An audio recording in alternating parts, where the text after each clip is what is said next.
What's going on, guys? Gabe with Review Dork, and today we're going to talk about 5 common mistakes that you're making as an AMC holder, aka beginning day trader. Now, I need to do this video because, well, this is my platform and I get to explain to you guys in detail without the fucking clowns on Reddit and or Twitter spinning my words. So just listen up, okay? There's nothing wrong with holding AMC. If AMC is your wife, AMC is your wife. I subscribe to the idea of you keep AMC and you have a bunch of side chicks and hookers, right? At the end of the day, when AMC blows up, it blows up, but there's nothing that should be holding you back from making money. I've been an advocate of increasing your knowledge in the markets, and I've even created a day trade playlist. This is free education. Why? Because at the end of the day, guys, I'm always going to be here. I'm always going to be printing. I don't want you guys to have any negative sentiment towards me after the squeeze. Yeah, you made a shitload of money. And then 2 years down the road, you're like, oh, Gabe, you milked AMC, but I never got anything from it. I really didn't learn anything about wealth creation. You were just in it for the YouTube ad revenue. Hey, but if you follow me on Twitter, you know I made $100,000 last week. Currently, I am up about $25,000 this week. This does not include AMC. So let's talk about AMC for a second, because currently trading at 40.57. Let's say AMC does not move. Let's say it runs sideways for the next year. Are you going to forfeit the opportunity to take care of your family? Or are you going to go ahead and put even more pressure on your AMC portfolio and say, well, shit, I'm a little tight on money right now. I have to go ahead and pull from my AMC portfolio. You don't want to put yourself in that situation. And again, you're going to have the Reddit crowds and the Twitter crowd say, all in AMC GME. I'm going to tell you, shut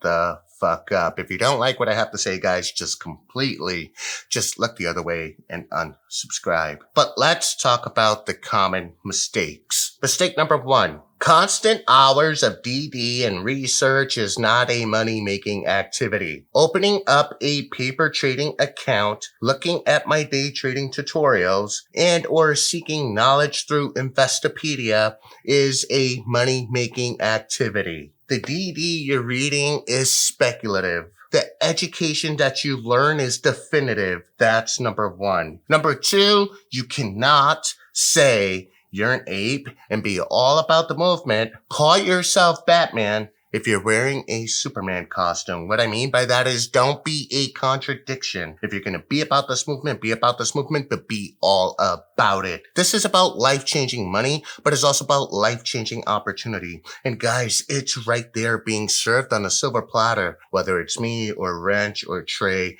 or any of your favorite tubers out there, that by watching us, you learn a thing or two and you empower yourself. And by all means, while Amy is getting dressed and putting on her makeup, because we know women take forever doing that, you could still go ahead and feed your family. The next mistake that a lot of traders are making, you're chasing short squeezes. This does not make sense. Now, Applejacks, how much do you weigh? I weigh 140. I'm at about 235. Applejacks, if we're in a hallway, would you prefer a hallway where you can run end to end? Or do you prefer a hallway where I'm standing in the middle and we're playing Gladiators? You remember Gladiators? All-American Gladiators from the 90s? Those roided sons of, they were wearing mullets, that just wasn't intimidating. But you remember, what option would you rather pick? I choose the first one. Yes. 2021 is the year of the short squeeze. AMC GME has provided proof of concept, but you guys also see that sometimes these things take time. Your focus should be on building your portfolio and not making money. Let me explain. There are a lot of people who get on me and say, well, Gabe, yeah, we like your alerts. Yeah, we're making a lot of money, but I can't day trade. Why are you taking the money that I'm giving you these alerts on? Why are you taking that money and putting it back in your pocket then? The goal is to put that money back in your pocket, but the goal is also to build up your portfolio so you have freedom. Freedom to trade, freedom to enter and exit trades. Now, sure, you can open a cash account, but then you are restricted to a T+2 rule, unless, of course, you're playing options, and those funds are available to you the next day. Finally, let's talk about those $5 stocks. And this is one of the reasons why I haven't jumped into Proc, because it has not passed my $5 threshold. And yeah, I did make an exception for METX when I alerted on that, because I felt like that company was severely manipulated. I also had a stop loss. If I was wrong, I was wrong. And it was probably 2 out of the past 10 plays that I was actually wrong in. I'm not going to nail it 100%. That's another thing. Keep your expectations in check. You're not going to nail this 100%. If I was able to nail this 100%, I would not be on YouTube. Me and Applejacks would be broadcasting from Fiji, just taking orders like, yeah, it's going up, bro. All right. See you soon. Give me 5%. Bye.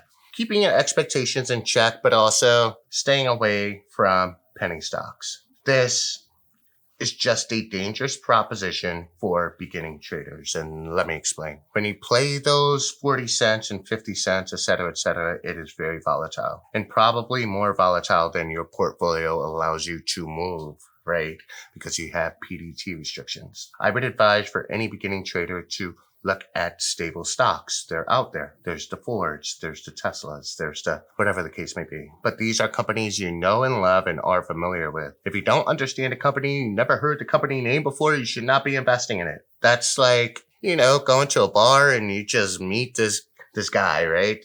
His name is Tony Starks. You never met him before. And he's like, hey, bro, you loan me $20? Who the fuck are you? I don't know you. Why am I going to lend you $20? Sometimes logic prevails, right? Which now leads me to the bonus segment, and then I'll conclude this video. Stop getting caught up in emotions. I guess I get it. The idea of making money is exciting, but I feel like a lot of people just trade with emotions. Do not treat your portfolio like a romantic bachata song. Just does not work.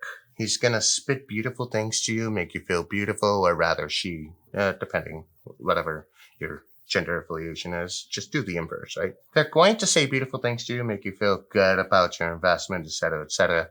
And then, just like any relationship, it's going to go upside down. Now, if you trade with emotion, you're going to give up on it. But if you trade with logic, you know that the markets are a constant wave to the upside. I know this is an uncommon video, not something you guys are used to, but I just felt like I had to lay it out there because I really want you guys to eat. This is Gabe with Review Dork. I am signing out, and my monitors decided to go out, which is killing me. I've been on this camera too fucking long. Peace!